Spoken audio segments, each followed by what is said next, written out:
JonTron. Number 10.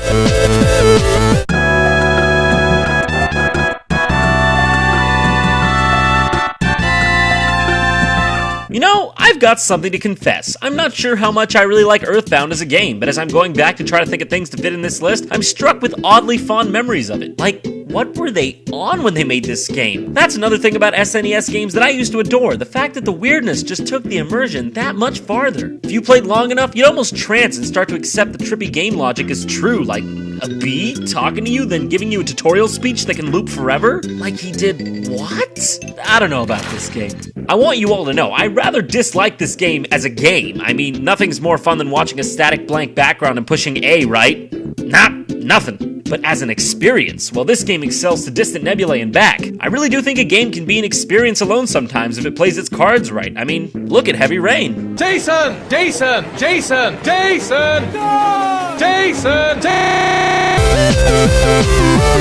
Number 9.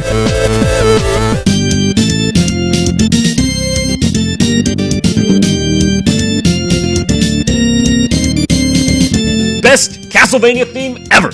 Super Castlevania 4. Yeah! But the name just begs the question, is there a regular Castlevania 4? Stupid name aside, okay, fuck it, the name's pretty sweet after all. Awesome name aside, Castlevania 4 is a game I would call the finest linear Castlevania platformer. Some may argue Devil's Castle Dracula X Rondo of Blood was, but I guess I just don't fall into that category. Epic scenery, the classic whip, those cool rainbow graphics on the bosses, music of the gods of Valhalla, sound effects that are so sharp and crisp they could rip the cuddle off a fish, and the most perfectest gameplay controls in all of the linear Castlevanias. Whoever designed Castlevania 1 through Belmont's Revenge was apparently put through a wood chipper and tossed to the bottom of the ocean, because Castlevania 4 actually had controls. Honestly, I'm surprised that a game even made it to a fourth installment without the previous games even having controls. Imagine that. Simpler times back then, I tell you. You could whip up, down, sideways, diagonal, squagonal, interdimensional, it didn't matter. Also, you had more control of your own jump, which is always a plus. I never actually played it as a kid, and even played it after such titles as Dawn of Sorrow and Symphony of the Night, and I still think it's one of the better games. Yeah, it's that good.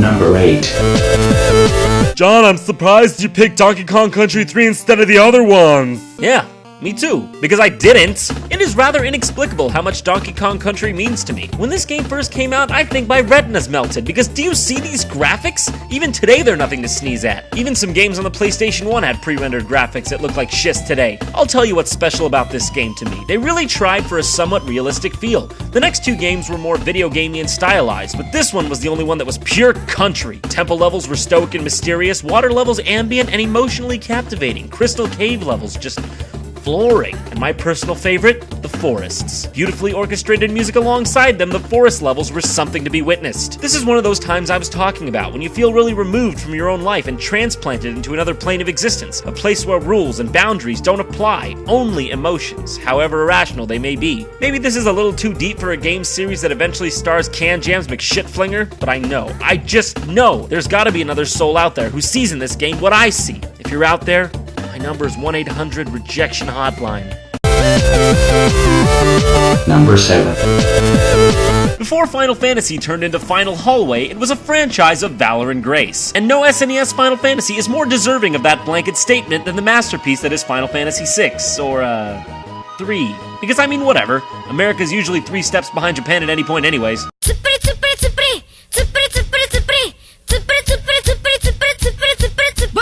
This game was a more mature and evolved take on the RPG genre. Don't quote me on it, but I think this game factored in largely for the turning point in video game storytelling. You were no longer shoved a paragraph of text to read a la the days of yester. You experienced the events and character relationships for yourself, binding the impact of the story to you in a way previously impossible for games like Ultima to realistically achieve. Games like this were almost dreamlike. I think this is especially true in this case because you tried to relate your 3D real-world feelings to this 2D game. In terms of audio, there's nothing to miss. I think it's quite amazing that Nobuo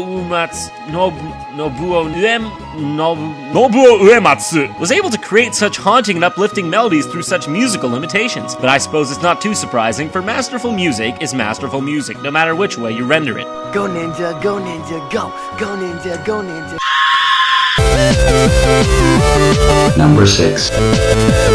One day my neighbor was like, "Do you want to play a game I have called Zombies Ate My Neighbors?" To which I replied, "What, are you trying to make me look like a fool in front of my family and friends? Ain't nobody named their game something stupid like that." To which he replied, "Holy fucking shit."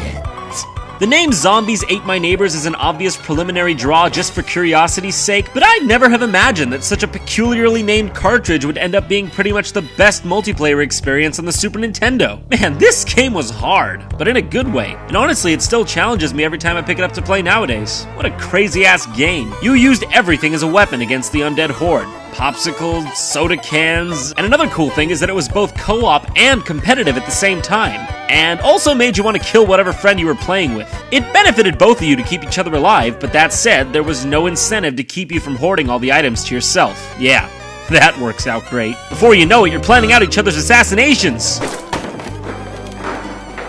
But in the end, after Brad Pitt comes back to life, you realize that it was all in good fun, and the spirit of the game is really where it's at. Until you guys pop in Legend of Zelda 4 Swords and start playing that together.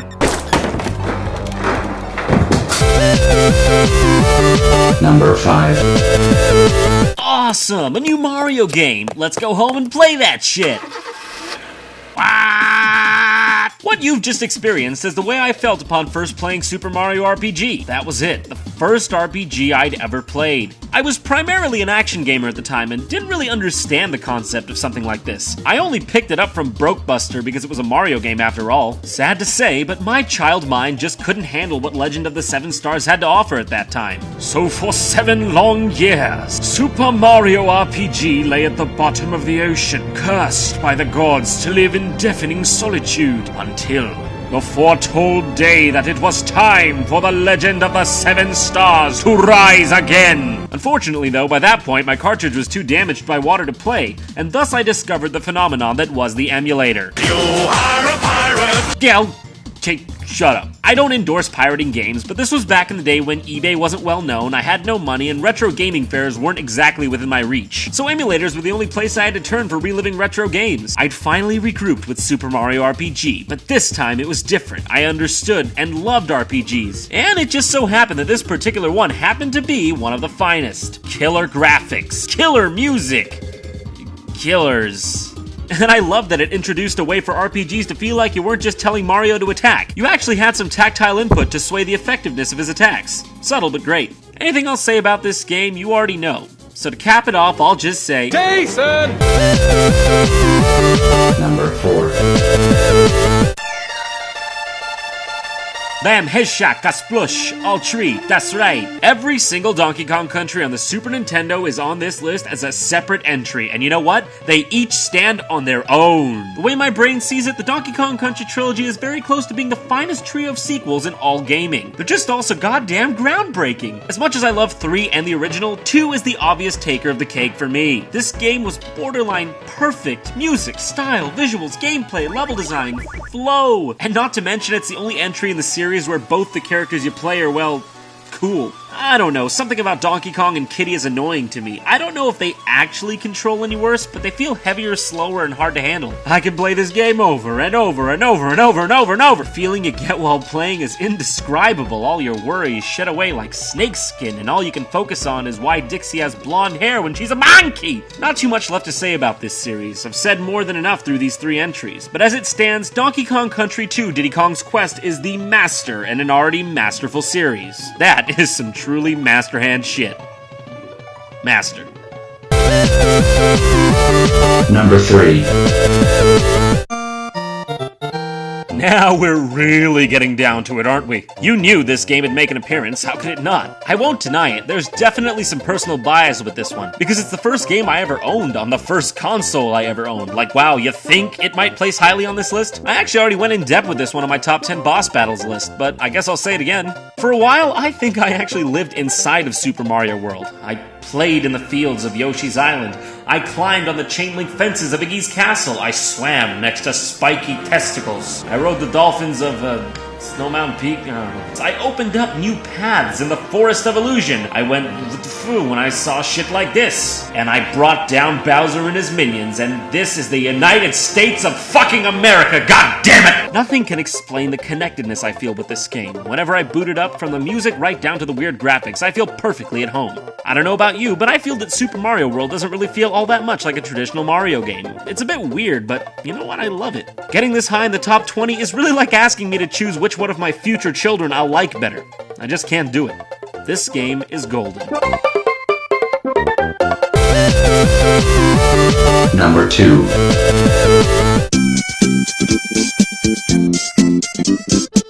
Okay, now we're getting into some really serious shit. No more jokes. How about a dozen eggs? Cost me $442.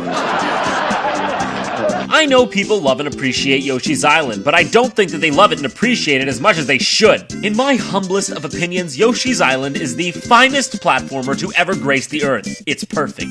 100% perfect. Even Super Mario World's got some flaws here and there, but Yoshi's Island is 10 out of 10. Why, you ask? Well, let me lay it on you. Each level had something unique and different. The controls were so perfect and fluid that I have not played a game to this date that would give me the same feeling of control and exhilaration. The mechanics were beautifully crafted. The jump is multi-dimensional in design. You can jump normally, but then float to bring yourself some extra accuracy. The tongue is perfectly integrated into the game, bringing an entire new level of depth that couldn't be achieved with Mario's non-reaching abilities. Keeping all that in mind, the level design is also perfect and wonderfully varied. Never once does this game feel like it's getting repetitive. The music is godlike, the visuals are breathtaking, the sounds perfectly describe the actions in the environment. There's a shit ton of levels. Super Mario World 2 Yoshi's Island is the Mozart of technological and spiritual advancement in the early video game industry. The Beethoven, the Da Vinci. It's Yoshi's Island, motherfucker!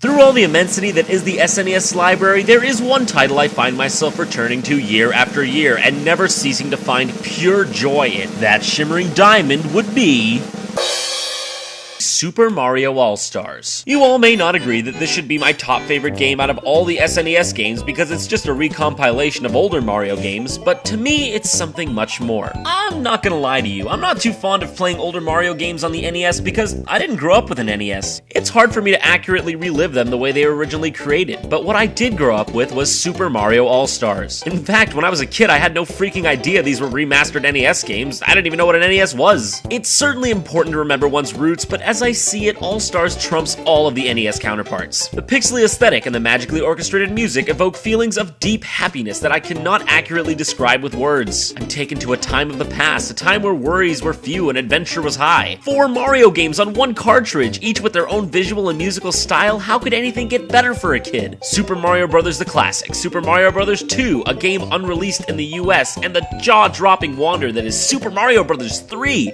And you know what? If this game were simply just Super Mario Bros. 3, I think I would still love it just as much. This revolutionary third installment of the Mario series is what I might call the best Mario game ever made. And I'm sure I don't need to explain the reasons why. It's simply a masterpiece. While older SNES games fade into obscurity, Super Mario All-Stars comes closer towards the light because with each year it ripens like an antique bottle of wine. Each year the taste becomes more classic and the nostalgia towards our carefree childhoods becomes deeper. Experiences like the ones we've had with games like Super Mario All-Stars are the kind we'll take with us for all our lives. While some of our parents and peers may dismiss such thoughts and feelings as petty and childlike, you've still got to listen to your true inner voice that guides you. You only know what you feel, and I for one feel that these video games have defined me. They've revealed to me that you don't have to think inside the box if you don't want to. In the realm of your hopes and dreams, the impossible can be achieved. While the mundanity of life drones on, you can always find solace and adventure inside a virtual world, and really, who's to say what's real and what's not? All of these games now are but distant memories of freeze frames in time and space that we have the choice and power to relive with the flip of a switch. It's simply human nature to try to make sense of things by whipping up a trivial list in the order of which our favorites fall, but really, how can you rate such things? For these games are significant to us for differing reasons. A game that may be unappealing to one person may hold a plethora of meaning to another. It may be easy to lose sight of why we really love video games, but just remember, at the end of the day when you're powering down that PlayStation 3 console, that it wasn't always about how many gigabytes of RAM you had. It was about the adventure. Thanks for watching JonTron's Top 20 SNES Games. See you next time.